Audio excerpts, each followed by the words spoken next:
நான் அவங்க சீனியரு, இவங்க இப்படி தான் இருக்கணும் அப்படின்லாம் நான் சொல்ல வரல. பட் அந்த டைமில் அவங்கள பேச அனுமதிக்கல. மேபி அவங்கள இப்போ நான் வந்து அவங்கள பேச விட்டுட்டு அதுக்கப்புறம் இவங்க டீம் கிட்ட இன்ஃபார்ம் பண்ணி அவங்க அந்த மாதிரி அட்ரஸ் பண்ணுறதெல்லாம் தூக்கிடுங்க அப்படின்னு சொல்லிருக்கலாம்.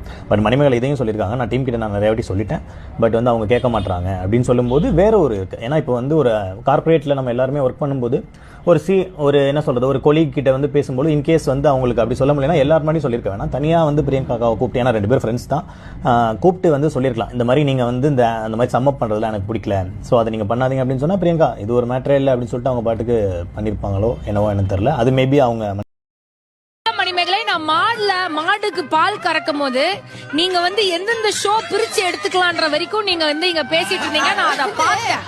அந்த மாடு பிரியங்காவை போட்டுருச்சுன்னா நீ சூப்பர் சிங்கர் எடுத்துக்கோ, நான் ஸ்டார் சிங்கர் எடுத்துக்கிறேன். ஓகேல, நம்ம யாராவது ஒருத்தங்க இல்லனாலும் விஜய் டிவி ஷோ நிக்க கூடாது இல்லையா? அது எதுவுமே நிக்காது. நிக்காத அளவுக்கு நான் மாடோட கூட வந்து ஹோஸ்ட் பண்ணிக்கிறேன். அந்த படுபாவி பசங்க அதை போடுவானுங்க நினைக்கிறேன். வழக்கம் போல எடிட் பண்றாங்க. அதை மட்டும் தான் போட்டானுங்க, நான் அது எல்லாமே நோட்டீஸ் பண்ணிருக்கேன். இவர் அந்த எபிசோட்ல இல்ல மாடு கறக்கும்போது ஓடி போயிட்டாரு.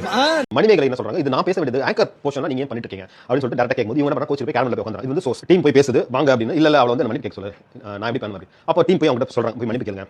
நான் மன்னிப்பு கேட்க மாட்டேன், நான் என்ன பண்ண, நீ மன்னிப்பு கேட்டீங்கன்னா நிறைய ஷோஸ் வரும், இல்ல இந்த ஷோட ஸ்டாப் ஆயிடும் அப்படின்னு தான் சொல்றாங்க. அதிகம் மீறி தான் அடுத்த வார எபிசோடுக்கு இவங்க வராங்க. இவங்க வரும்போது மீண்டும் அவங்க ட்ரிகர் பண்ற மாதிரியே நான் ஆங்கர் பண்றேன் அப்படிங்கிற பேர்ல அவங்க பண்ணிட்டு இருந்தாங்க. அதாவது ரங்கராஜும் ஷெஃப் தாமு சார் வரும்போது அவங்க 2 பேரும் ஹைப் ஏத்துற மாதிரி, இவங்க 2 பேரும் தான் சிறந்த ஷெஃப் வாங்கியிருக்காங்கடா அப்படின்னு கைதறாங்க. இவர் குரேஷி வரும்போது பெஸ்ட் காமெடியன் கோமாளி வாங்கியிருக்காரு அப்படின்னு கைதறாங்க. சோ ஒருத்தர் அவர் வரும்போது இது என்ன மணிமேகலை பண்ற வேலையை நீங்க பண்றீங்கன்னா ஆல்ரெடி அவங்க வந்து குற்றச்சாட்டு வச்சாங்க. இப்போ அதே மாதிரி பண்ணும்போது கண்டிப்பா ட்ரிகர் ஆவாங்க. யாரா இருந்தாலும் நான் வந்து போன வாரம் இதுதான் சொல்லி தான் பண்ண மாட்டேன் சொன்னேன், இந்த வாரம் இவங்க இந்த மாதிரி வாண்டடா பண்றாங்க அப்படிங்கும்போது அப்போ அந்த இடத்துல வந்து அவங்க வந்து வாண்டடா போறது கரெக்ட். அவங்க நிறைய ஷோஸ் கிடைக்கட்டும், நிறைய ப்ரோகிராம்ஸ் பண்ணட்டும், எல்லா ஷோஸுமே அவங்களுக்கு கிடைக்கட்டும், நிறைய பேர் புகழ் எல்லாமே அவங்களுக்கு கிடைக்கட்டும். எனக்கு இது பண்ண அந்த பர்சனுக்கு அட்லீஸ்ட் அப்போவாவது வந்துட்டு அவங்களுக்கு ஃபுல் ஷோஸ் பிஸியா இருந்தாங்கன்னா இன்னொருத்தங்க யாராவது ஒருத்தங்க மேல வராங்க அப்படிங்கும்போது அவங்களோட ஷோஸ் ஸ்பாயில் பண்றதுக்கோ இல்ல அவங்க மூலமா ஸ்ட்ரகிள் ஆகும் அந்த மாதிரி விஷயங்கள் அட்லீஸ்ட் வந்து கேன்சல் ஆகும்ல.